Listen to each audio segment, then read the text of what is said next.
kabarnya anti korupsi sama kabarnya kita. Nah, kalau anti korupsi saya tanya, apa kabar? Jujur, kompeten, berdaya. Bisa? Jujur, kompeten, berdaya. Ya. Apa kabar? Jujur, kompeten, berdaya. Bersama siapa? Bersama Yesus. Ya.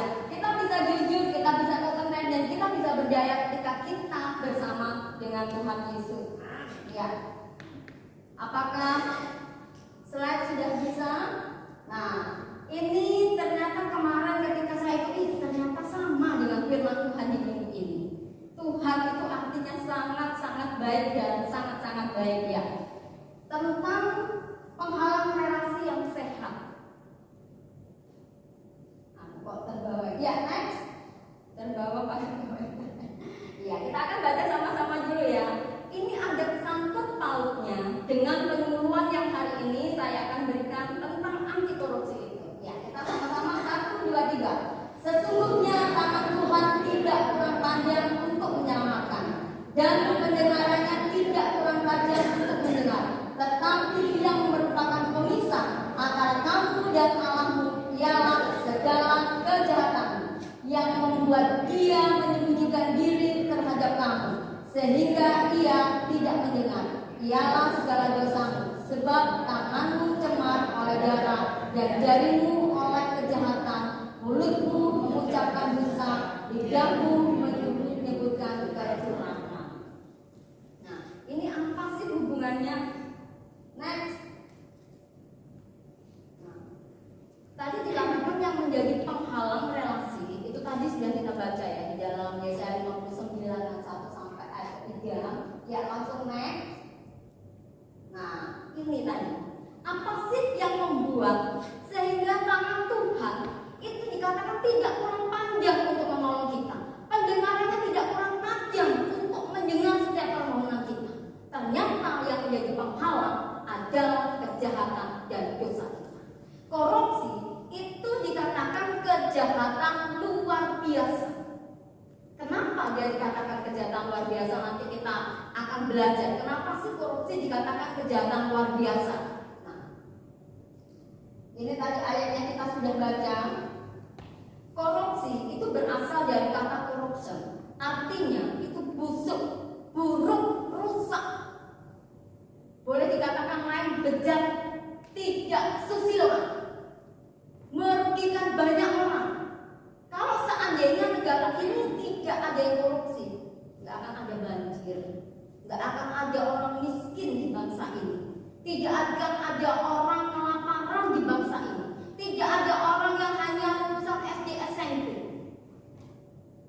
Kalau orang semua punya mental yang takut akan Tuhan, dia akan melakukan sesuatu yang benar.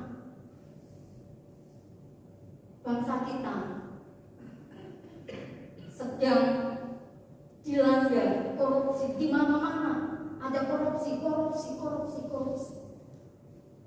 Di negara Denmark itu nomor 1 tidak ada korupsi. Kenapa? Karena setiap instansi pemerintah itu mereka punya unit pengendali.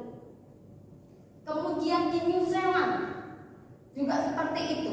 Di Malaysia itu penyuluh anti korupsi atau orang yang mengendalikan korupsi itu berbandingnya dengan masyarakatnya bandingnya tipis. Banyak sekali orang yang peduli. Kenapa ada banyak korupsi di Indonesia? Karena you yang baik diam. Karena ada banyak orang baik diam. Benar? Selama ini kita tahu diam.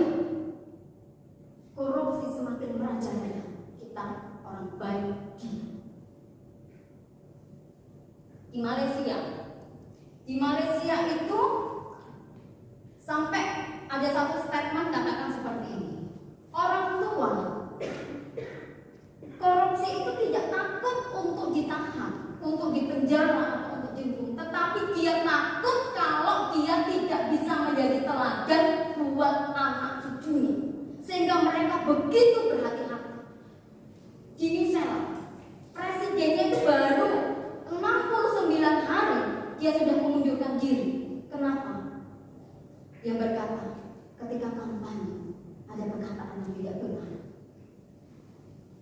dia berbesar hati mau mengundurkan diri.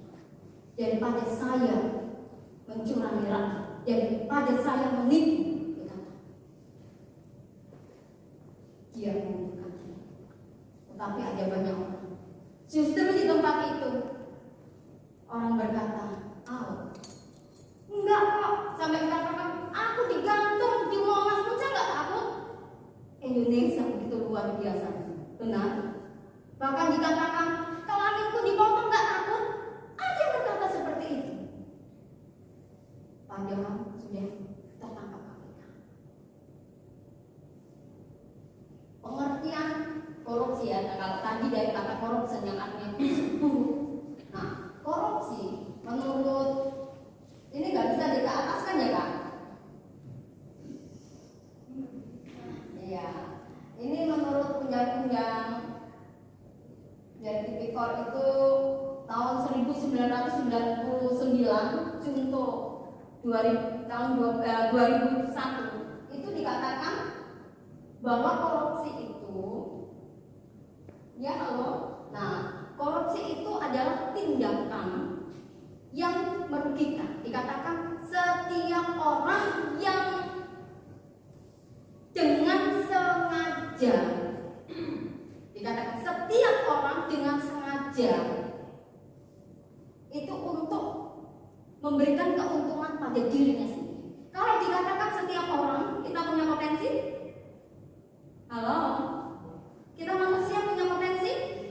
Kita orang punya potensi? Punya. Yang tidak punya siapa?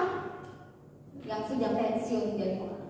Hilang sudah, belum pensiun jadi orang. Jadinya kita punya potensi. Oleh sebab itu kita perlu bertindak hati-hati. Setiap orang dikatakan, setiap orang yang dengan sengaja melawan hukum untuk melakukan perbuatan dengan tujuan memperkaya diri sendiri atau orang lain, suatu korporasi yang mengakibatkan kerugian keuangan negara atau perekonomian negara. Setiap orang. Kita beberapa waktu yang lalu dengar orang yang ngurus Al-Quran masuk penjara, orang yang haji masuk penjara, pembesar-pembesar ada yang masuk negara masuk penjara. Artinya apa? Semua orang.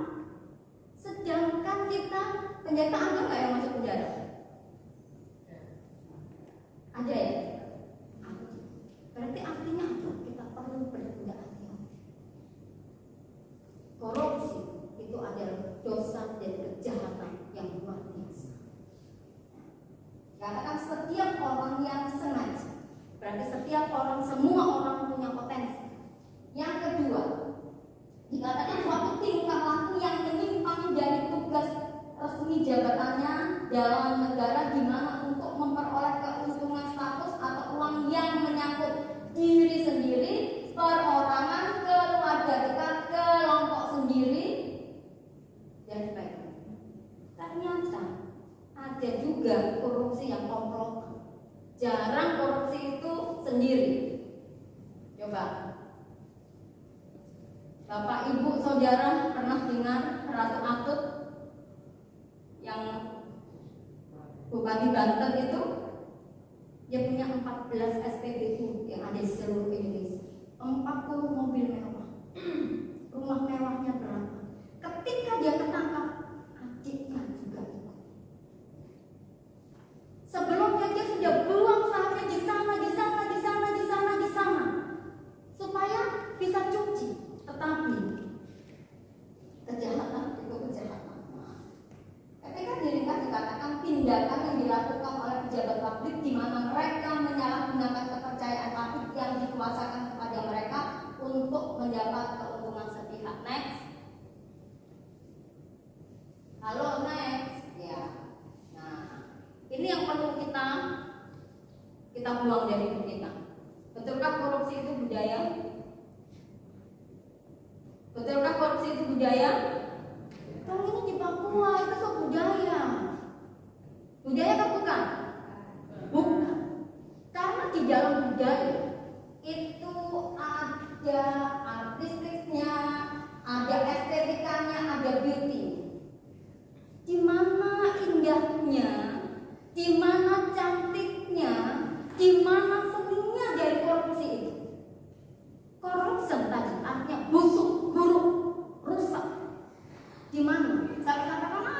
budaya, nggak ada. Budaya kita bukan budaya korupsi. Seperti itu. Oleh sebab itu kita perlu memahami dan kita bertekad untuk membasmi itu korupsi. Meyakini sebagai kejahatan yang luar biasa. Kenapa sih kejahatan luar biasa berpotensi dilakukan oleh setiap orang? Nah, dia punya target, kerugiannya besar dan meluas. Dia terorganisasi. Dia begitu rapi ketika dia melakukan ini, dia pakai ini, pakai ini, pakai ini, pakai ini, pakai ini. Sehingga nggak sendiri. Coba, ketika diusut, kena sama. Diusut lagi, oh dia kena, dia begini, berentet. Coba, ini kan lagi gencar-gencarnya ya, Pak Presiden kita mengejarkan gerakan anti korupsi. Ya next. Nah, akar masalah korupsi adalah gratifikasi. Sedangkan akar masalah gratifikasi adalah diskriminasi dan apa yang aku nggak lihat ini Kak?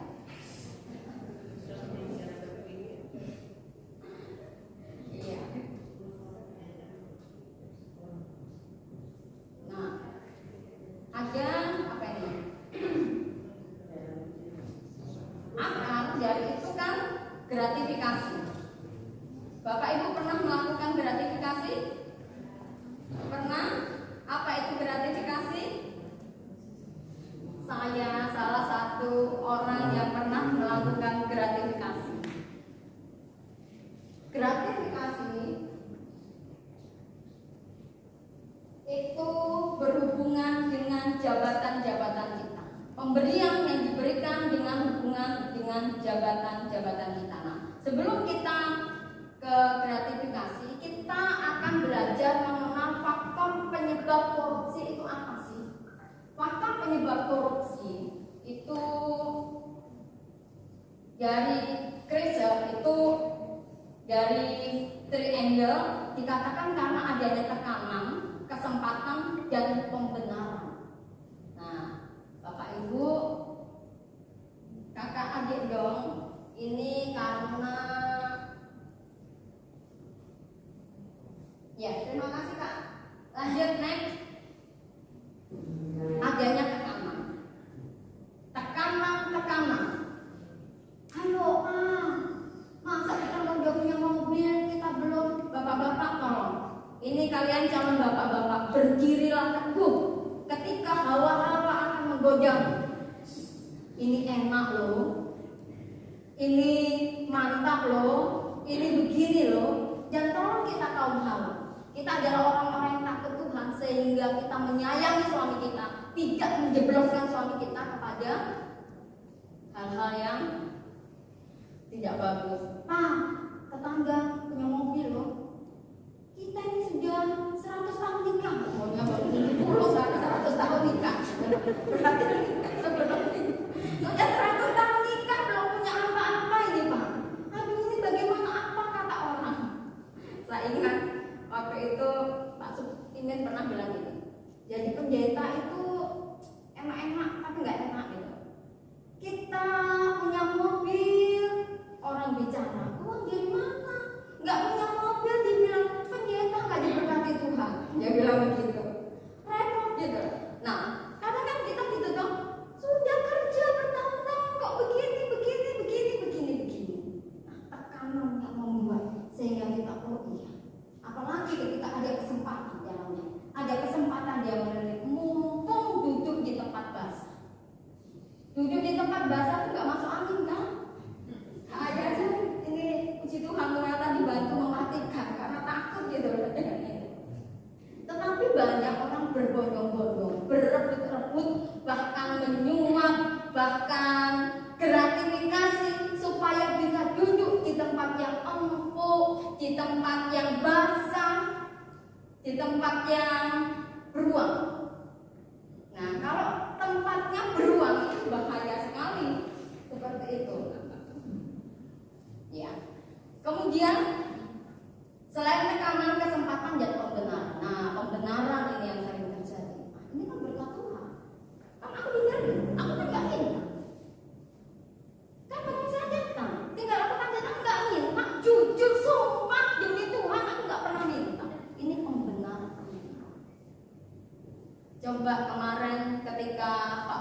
siapa ini?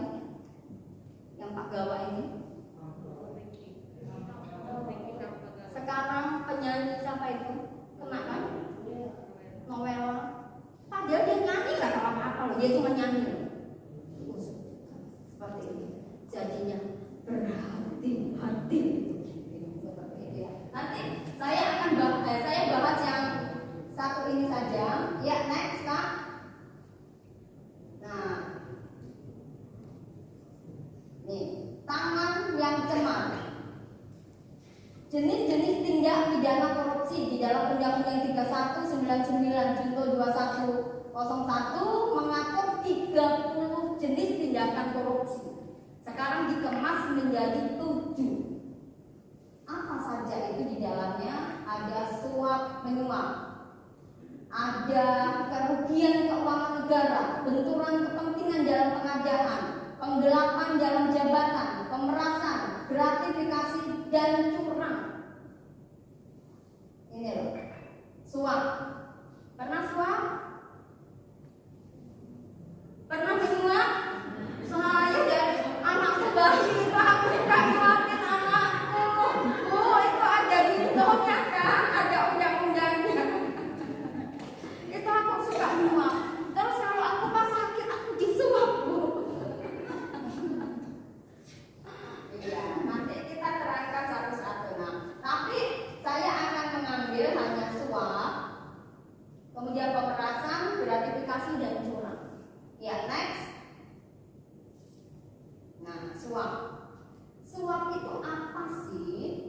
Adanya kesepakatan antara pemberi dan penerima suap. Adanya kesepakatan antara pemberi dan penerima suap. Suap itu bisa dilakukan di depan atau di belakang? Di depan. Kalau di belakang, suap atau tidak? Ucapan terima kasih.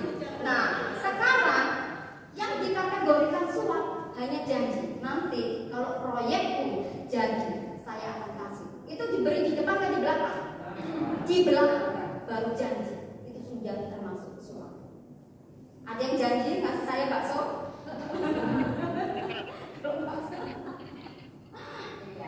Nah, niat jahat dari pemberi, niat pajak penerima itu muncul akibat pemberian. Gak usah terlihat. Aduh, gak usah.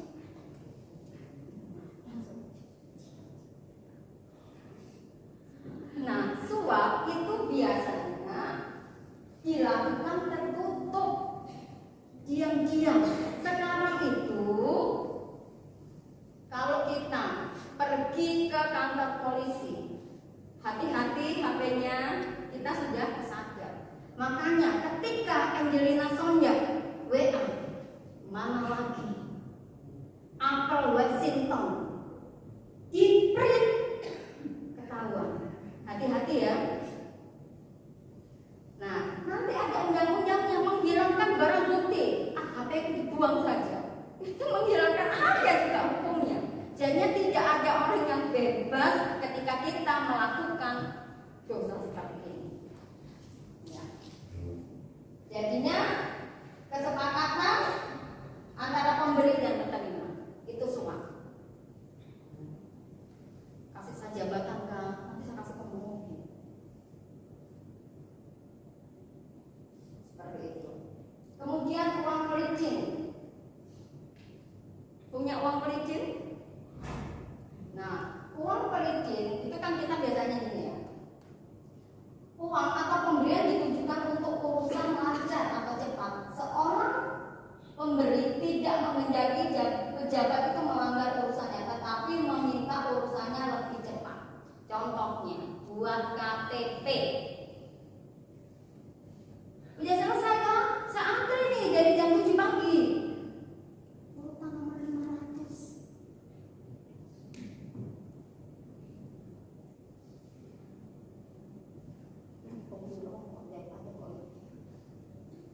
Tiba-tiba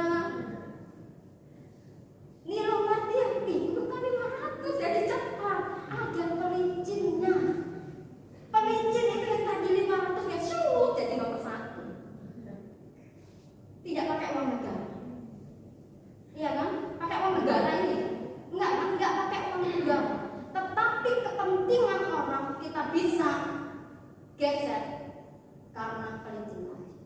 itu ya. Tolong jadinya nggak usah. Kalau ini masuk boleh tidak? Kasih KTP udah selesai. Terima kasih ya, ucapan terima kasih. Itu boleh nggak?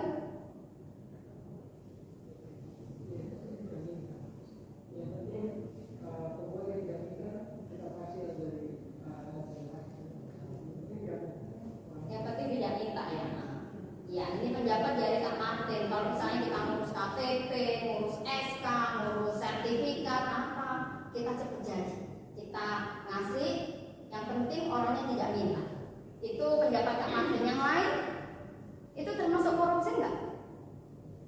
Ketika kita ngasih di belakang, korupsi atau tidak? Itu bagian gratifikasi. Seperti itu. Kenapa? Kan kita berharap, kita misalnya, terima kasih ya KTP-nya cepat jadi. Kan berharap nanti pas ngurus berikutnya supaya dipercepat, ada ember-ember. Jadi dia minta atau tidak, itu sekarang mari kita sebagai orang yang punya hati yang membasmi korupsi, kita tidak melakukan. Karena apa? Tadi gratifikasi itu adalah akar dari korupsi. Akar dari permasalahan daripada korupsi tadi adalah diskriminasi. Nah, nanti kita akan belajar itu. Nah, pemerasan, adanya permintaan sepihak dari penerima. Jadi aku kasih itu ya, 1 juta dulu.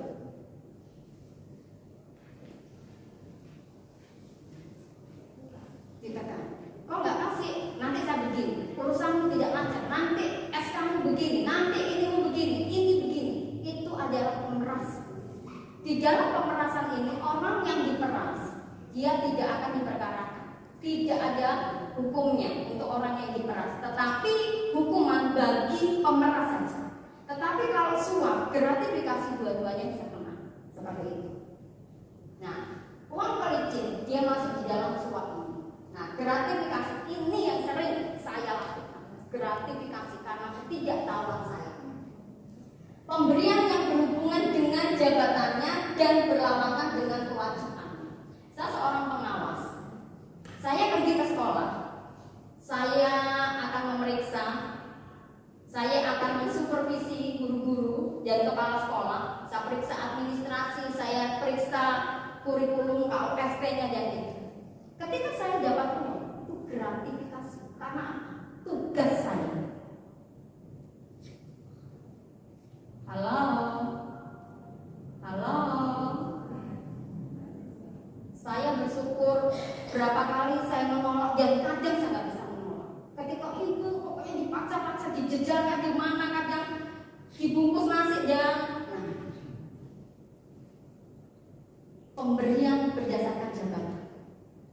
Saya seperti ini. Saya berkali-kali orang datang mangga, kepala sekolah datang bawa mangga. Kadang kita ke tempat sekolah binaan dapat durian, dapat ini, dapat itu gratifikasi. Kenapa dikatakan gratifikasi? Pemberian berhubungan dengan jabatan. Kenapa dibilang gratifikasi? Tadi karena pemberian berurusan dengan jabatan, kan berharap ketika saya baik hati, ketika saya memberi, ketika saya begini, kan ada harapan untuk kita diperhatikan. Betul kan tidak? Wah, ini dokter yang lagi kelas. Ini ada mangga lebih. Kita kasih harapannya nanti nilai yang berhenti. Sekarang dimasukkan di dalam hal seperti ini. Pemberi akar ya. Kita mari dalam hal kecil kita melakukan. Hati-hati, jangan sampai karena kita hanya memberi dengan pada harapannya kasih. Saya juga salah satunya protes. Kita di Papua ini, kita ini kan orang yang penuh kasih, seperti itu kan? Betul kan tidak? Kalau orang datang ke rumah kita, istilahnya ada pejabat datang ke daerah kita, kalau kita nggak menghormati dia, nggak kasih ini, nggak kasih itu, nggak kasih ini,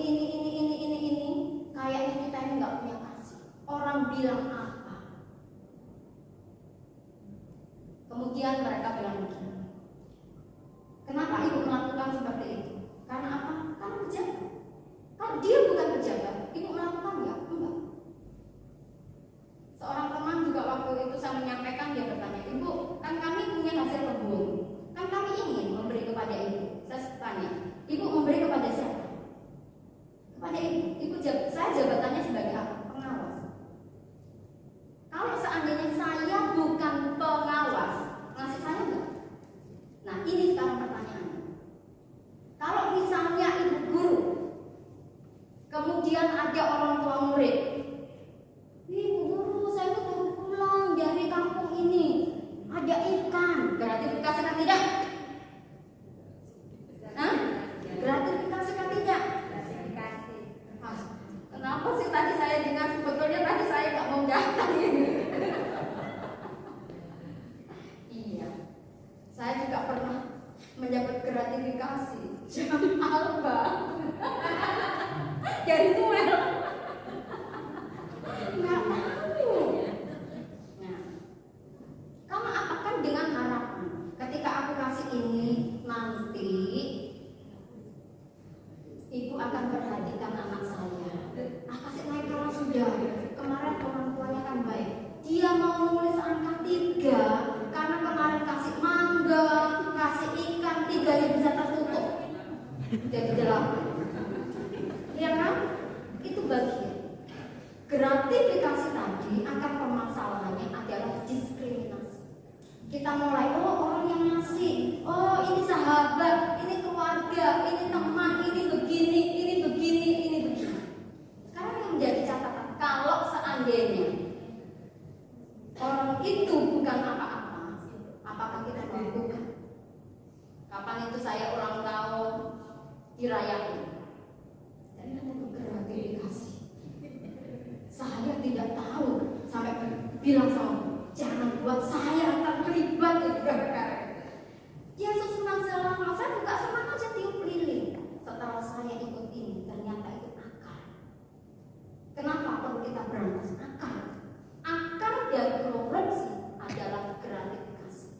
Pertanyaannya, kalau saya tidak menjabat, mau kepala sekolah, mau pimpinan ini, mau pimpinan ini, ulang tahun saya enggak?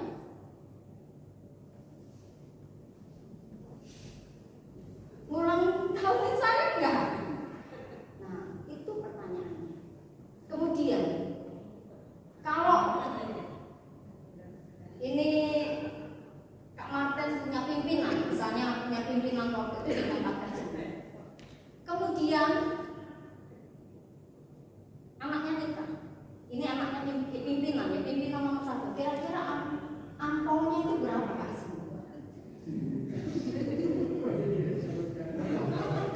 Tidak disebutkan, rahasia. 2 juta dari Martin Kang. Kemudian kita buka. Nanti kalau ada jabatan berikutnya kasih lagi. Penguapan tipis-tipis. Iya kan? Coba sama-sama karyawan. Beda nggak amplopnya? Beda nggak?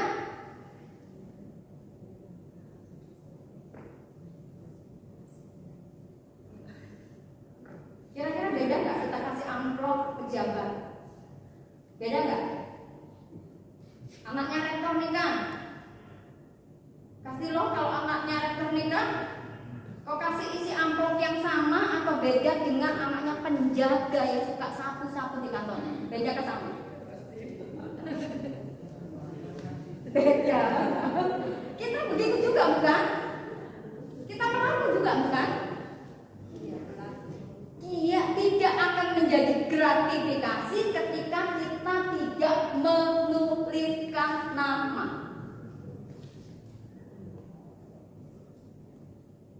Bu Asnaf, nanti kalau penjaga sekolah anaknya nikah kasih berapa? 50 Bu. Kalau kepala sekolah 500.000. Tulis Asnaf Rosmeri bangun. Jadi nanti dia pensiunnya tahan-tahan dulu, jangan pensiun. Nah, karena apa? Ada motif, ada udang di balik U. Nah, pemberian-pemberian yang dengan harapan-harapan itu masuk di gratifikasi. Repot kok? Repot kan tidak? Sekarang repot. Nah, tetapi kalau misalnya ibu kasih 500 nggak ada tuh tulisannya siapa nggak apa, NN, biar jadi siapa NN, Nona Nur, atau Nano, seperti itu, biar dia bingung sendiri. Ya, seperti itu. Paham gratifikasi di sini? Ya. Kemudian tadi habis pulang terima kasih ya, kasih. Nah, itu juga gratifikasi. Berharap nanti ke depannya kalau saya urus sesuatu diperlancar, bukan? Catatan gratifikasi itu kami ini. Tadi Bapak ini datang ke tempatmu, kasih enggak? Ya kasih lah. Itu berarti terpaksa ngasih. Betul loh? Betul kan tidak?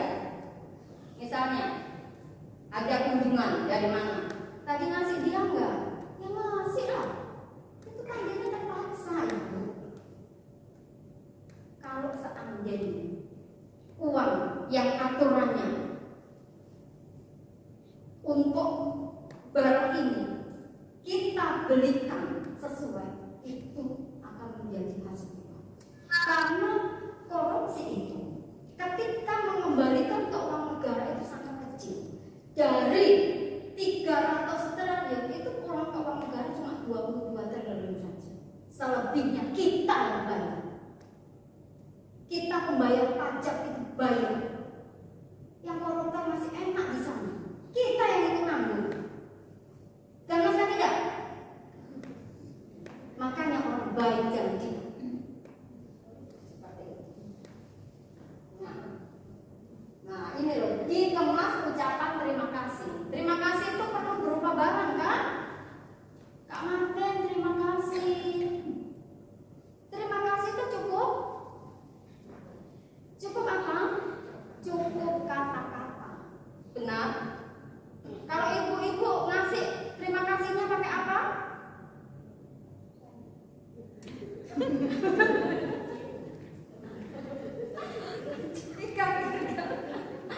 Iya, seperti itu dong. Hati-hati dengan ini karena ini adalah akar. Seperti itu. Akar dari korupsi. Dan itu adalah gratifikasi. Gratifikasi tadi diskriminasi. Nah, ini pembelajaran buat anak-anak juga. Ketika misalnya kemarin saya juga kalau belum waktunya makan jangan makan. Itu adalah salah satu pendidikan anti korupsi. Kalau belum waktunya makan dia lihat mamanya penjaga meja. Itu lagi ada diskriminasi. Kita mengajari anak-anak kita korupsi dari kecil. Anaknya kepala sekolah semua boleh pulang, nggak boleh, misalnya nggak boleh pulang, ini anak kepala sekolah. Itu bagian diskriminasi. Kalau kita latih anak-anak kita dari sekarang, dari hal kecil. Ini bersyukur akan ada pendidikan anti korupsi dari PAUD sampai perguruan tinggi. Ini akan menjadi pelajaran wajib, mata kuliah wajib seperti itu. Kita di Papua ini baru punya 9 penyuluh anti korupsi dan kemarin ada 10 yang sudah lulus dan saya belum lulus karena nanti sertifikasinya nanti di bulan Agustus tanggal 23. Kami harus penyuluhan dulu. Nah, saya berharap setiap kita bisa menjadi penyuluh anti korupsi. Nah, penyuluh itu ada lewat 3 tahapan. Maksudnya 3 jalur. Jalur pertama, jalur pengalaman. Bapak Ibu tidak pernah ikut ini, tapi kita korupsi, menggembar-gemborkan. Saya ini salut Kak Martin, suka gembar-gemborkan. Nah, kami bisa ikut sertifikasi. Seperti itu tuh. Yang penting ada bukti ketika nyuruh. Yang penting 5 orang kita suruh, itu sudah bisa. Kemudian rekamannya kita kirim. Selama 3 tahun, itu kita bisa bersertifikasi sebagai penyuluh anti korupsi. Yang kedua, jalur diklat. Saya ikut jalur diklat. Kapan itu saya ikut 1 minggu di sana dan nanti akan ada jalur sertifikasi. Yang ketiga, lewat jalur pendidikan. Di Fakultas Hukum, nah mereka punya itu sertifikasi untuk menjadi penyuluh anti korupsi. Saya berharap semakin banyak orang yang peduli akan ini, semakin dipersempit korupsi.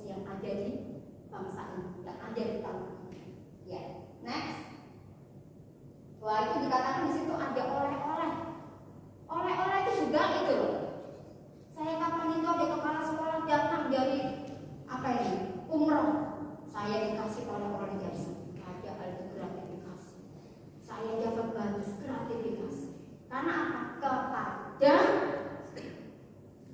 pejabat yang punya wewenang tadi, yang berpengaruh dalam kedudukan kita, yang berpengaruh dengan jabatan kita. Kalau misalnya kita memberi kepada sesama, kalau misalnya Bu Tia memberi kepada Bu Okto, gratifikasi kan tidak? Tidak. Bu Asmat memberi kepada saya, gratifikasi kan tidak? Hah? Tidak, saya pengawas. Gratifikasi kan tidak? Hah?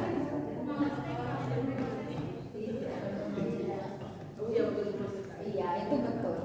Tidak gratifikasi, karena saya nggak ada urusannya. Bu Asmat kasih saya mangga, saya juga tidak bisa menaikkan dia jadi apa. Begitu. Saya juga tidak bisa menurunkan dia jadi apa. Nggak ada hubungan seperti itu ya. Jangan sampai mengasih teman di gratifikasi, kasih ini gratifikasi. Kalau sesama yang nggak ada hubungannya nggak apa-apa. Apalagi kalau pimpinan kepada bawah itu sangat mulia. Seperti itu ya.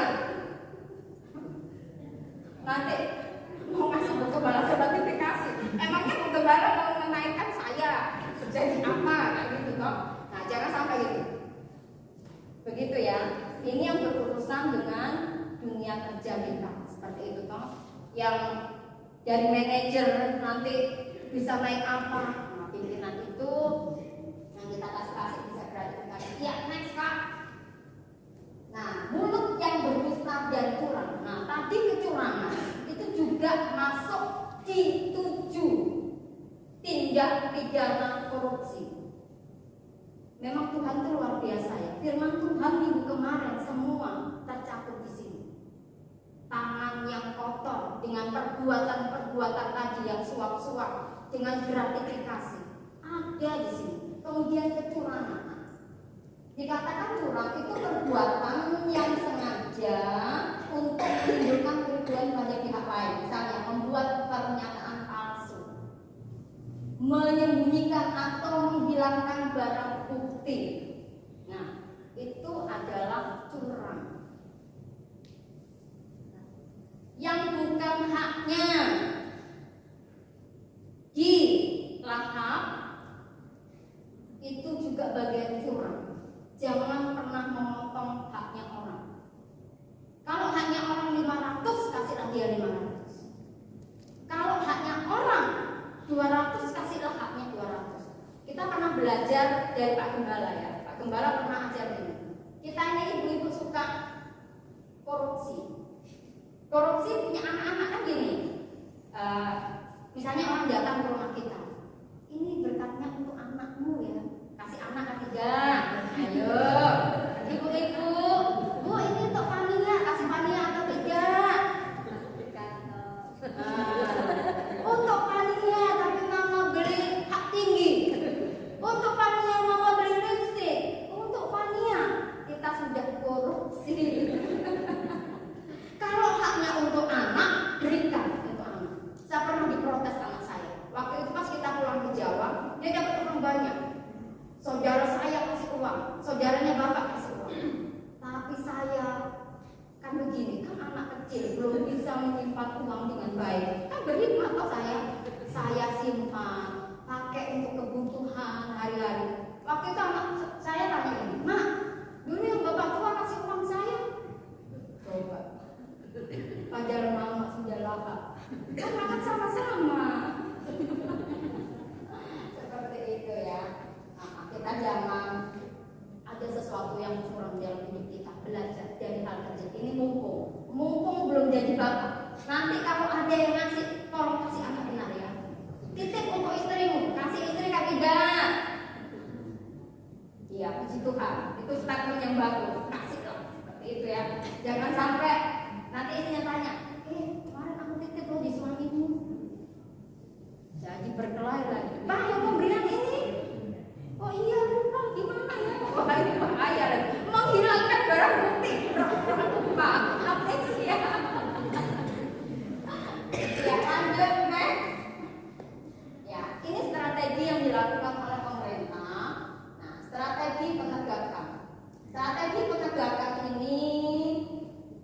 tindakan itu dilakukan oleh penindak hukum untuk memberikan efek jerah, kemudian pencegahan. Nah, sekarang pencegahannya itu dengan memperbaiki sistem. Kita sekarang bikin KTP. Kapan foto, aduh bikin KTP bagaimana sudah bisa disagap, print itu, gitu ya, bisa print sendiri. Bikin apa saja sekarang itu. Orang naik pangkat sekarang sudah lewat aplikasi. Itu adalah sistem perbaikan yang diberikan oleh negara kita. Mau pendaftaran ini online, nah itu adalah perbaikan sistem seperti itu. Kemudian pendidikan masyarakat untuk membangun karakter yang berintegritas. Ini ada pendidikan nanti yang akan dicanangkan oleh pemerintah dari PAUD sampai perguruan tinggi. Nah, saya ingat gratifikasi, Bapak Ibu, gratifikasi itu kalau misalnya kita ke suatu daerah, kita nggak bisa menolak. Aduh, ada orang bilang, berarti nggak menghargai kami, ini begini. Ada kan orang yang memaksa. Ketika kita tidak bisa menolak, tidak bisa mengelak pemberian, itu silakan dipoto, laporkan ke UPD. Ada unit pengendali gratifikasi di inspektorat, seperti itu. Di inspektorat itu kalau di depannya dinas pendidikan itu, seperti itu ya. Kalau misalnya ada gratifikasi dari itu bisa saya ya next. Nah ini yang terpenting,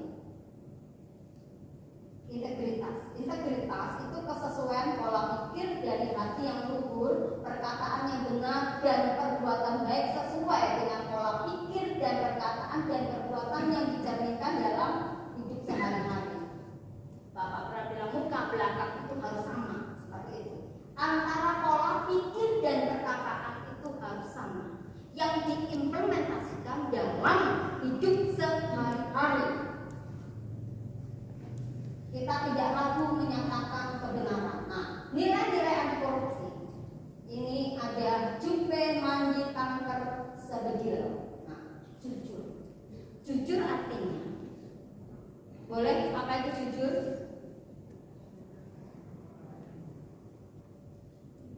Ya halo, boleh agak kenceng? Berkata benar, ya. Apalagi?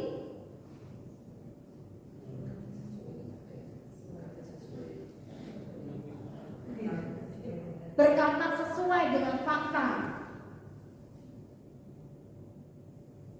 Iya. Jujur itu antara informasi dan kenyataan itu sama. Antara tulisan dengan kenyataan itu sama. Jadi antara apa dengan fakta dengan kenyataan itu sama, itulah jujur. Pengeluaran sekian ditulis sekian, itu jujur. Informasinya begini, kenyataannya begini, itu jujur. Ayo mulai dari belajar dari sekarang. Kalau yang kemarin-kemarin oke, mungkin kita sempat tidak berkata jujur karena takut dimarahi. Kan kadang begitu toh? Sudah di mana? Sudah di jalan. Padahal kita masih di rumah. Nah, seperti itu. Macam tadi, saya tak bilang, Bu, saya sudah di itu. Saya baru masuk lorong itu. Saya bilang, iya cepat ini. Sampai di sini baru tanya, Kak Martin bagaimana ini gitu. Saya sampai karena di sana itu ada mahasiswa PPG yang wawancara, datang langsung, ada yang by telepon dan itu.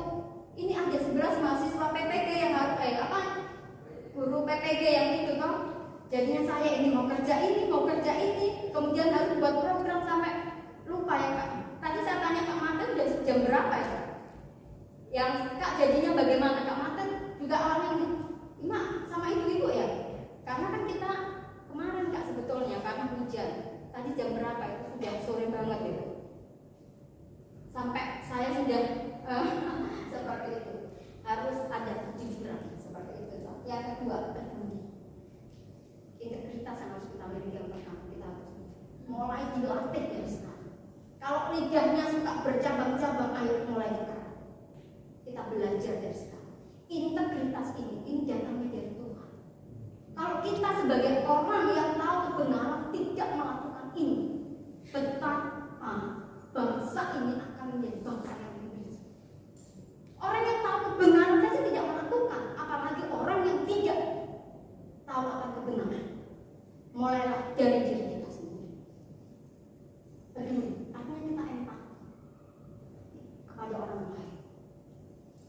Kita mulai turut merasakan apa yang dirasakan orang lain. Gara-gara mungkin ada keuntungan yang kita raih, ada banyak orang miskin di bangsa ini. Ternyata ada apa ini? Banjir dan apa?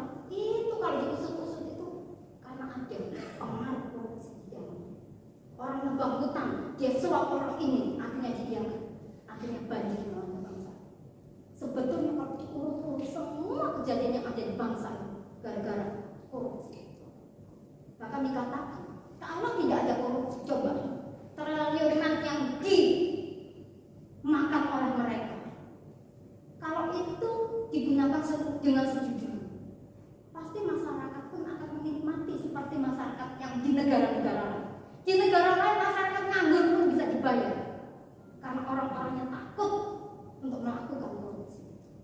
Makanya kita perlu menjadi orang-orang yang berani tegas dengan korupsi. Kemudian mandiri. Ketika kita mandiri, kenapa mandiri? Ini adalah salah satu daripada integritas ini, nilai-nilai integritas. Karena di dalam mandiri kita tidak bergantung kepada orang lain. Kalau kita bergantung dengan orang lain, aduh, aku nggak bisa buat ini, nyuruh orang lain korupsi. Oh, aduh, begini nyuruh orang lain korupsi. Seperti begitu. Kita harus bisa melakukan sendiri tanpa bergantung kepada orang lain. Kita belajar dari sekarang. Kalau kemarin mungkin kita belum, hari ini kita belajar. Karena kita sudah mengenal nilai-nilainya. Kemudian disiplin. Nah, saya ini tukang tidak disiplin. Orang berani jujur itu adalah orang yang hebat. Ibu-ibu berani jujur? Anak muda berani jujur? Berani jujur? Orang yang hebat adalah orang yang berani jujur. Saya dulu suka melakukan gratifikasi. Saya juga pernah ada murid saya bilang, bapaknya kan suka berburu gitu ya. Waktu saya di sekolah, bapaknya suka berburu. Saya bilang, itu nggak bawa daging buat berburu.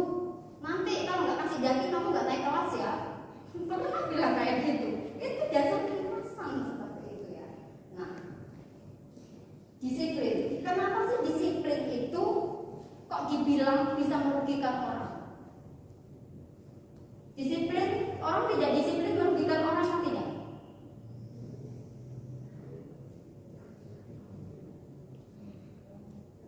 Orang tidak disiplin merugikan orang tidak? Merugikan.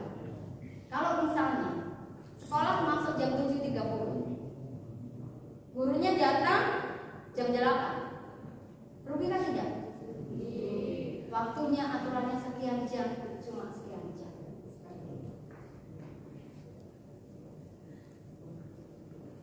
Tanggung jawab. Tanggung jawab itu berarti kita melakukan tugas dengan sukacita sesuai dengan target dan semuanya. Karena apa? Kita orang yang bertanggung jawab. Beban yang Tuhan beri, kemudian tanggung jawab yang pemerintah kasih kita lakukan sesuai. Itu adalah tanggung jawab. Contohnya laporan Komsel, tanggung jawab enggak? Komsel, tanggung jawab enggak? Laporan keuangan, tanggung jawab enggak? Dalam hal kecil ini, ayo kita berlatih seperti itu ya. Saya juga kadang ini, saya mau nulis gitu, nulis uang habis ini dikasih uang sekian misalnya dari bapak, saya belanja ini, saya tulis paling 2-3 kali, itu saya capek, gak tulis lagi. Bukan itu capek, makanya, hai, ribet tulis begini. Saya ini model yang kurang tanggung jawab ketika saya, makanya semua uang itu ATM kami ada di anak saya, karena mama tidak tahu mengelola keuangan. Jadi anak saya suka gitu, mak ini sudah terlalu banyak mak, nah, dia terlalu set buat saya. Seperti itu. Karena saya tuh nggak bisa, pokoknya kalau ada pun seperti itu. Nah, kerja keras itu adalah salah satu nilai integritas. Orang yang bekerja keras pastinya tidak akan merugikan negara karena dia akan berjuang sampai selesai. Dia tidak mau menyerah dengan tanggung jawab yang negara beri, yang Tuhan beri. Dia akan selalu bekerja keras apapun resikonya. Seperti itu ya. Sederhana. Nah, ini penting, sederhana. Tidak mengada-ada. Kalau kita mengada-ada, itu juga bahaya. Aduh, nggak punya ini, akhirnya pinjam. Nggak punya ini, tuntutan banyak, mencuri. Nah, tapi kalau kita sederhana apa adanya kita akan bebas dari itu. Mulai sekarang sederhana. Saya bersyukur di Pondok Pemulihan ini semua orang-orangnya sederhana. Karena ada banyak di negara lain itu lihat orang itu kalau pakai apa ini gelang itu sampai begini, sampai jalan tuh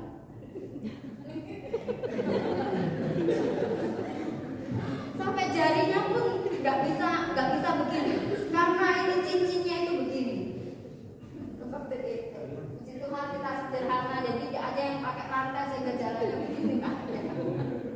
Kita ini kan pembahas kita jadi kita sederhana.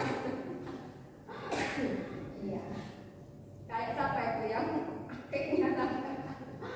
Iya, berani. Semua berani? Berani mengatakan kebenaran? Berani menyatakan salah itu salah?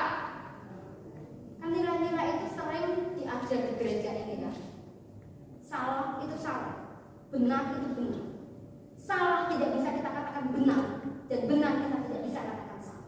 Bahkan firman Tuhan juga mengatakan kalau A ya A, kalau B ya B, seperti itu. Jadinya jangan tambah-tambahin seperti itu. Harus berani. Yang terakhir harus adil. Kenapa tadi gratifikasi begini-begini?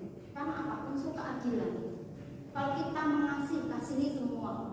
Kalau kita memberi semua orang. Kalau kita seperti ini, lakukan semua orang sama. Ini Tuhan, bukan tak ini. Jangan ngasih pada pejabat sampai orang bilang pejabat sudah kaya kok kasih lagi. Iya, ini kita ini heran nggak? Kalau kita heran nggak? Jangankan kalian heran, saya juga heran. Orang kaya sudah kita kasih. Tadi contohnya pejabat amplopnya lebih kita kasih tebal. Penjaga sekolah 50.000. Nah, Kak, itu ya. Prinsip keadilan. Ya, next. Nah, berani berkata ini? Berani berkata tidak kepada korupsi? Berani berkata tidak? Berani ya? Ya. Orang bisa. Ayo kita mulai berantas korupsi dari diri kita sendiri. Yang terakhir ini yang kita tunggu. Teng teng teng. Thank you. Ya. Ayo kita buktikan bahwa kita berani menentang mana yang benar, mana yang salah. Seandainya kita semua berdiri buatlah barisan. Kita berbaris.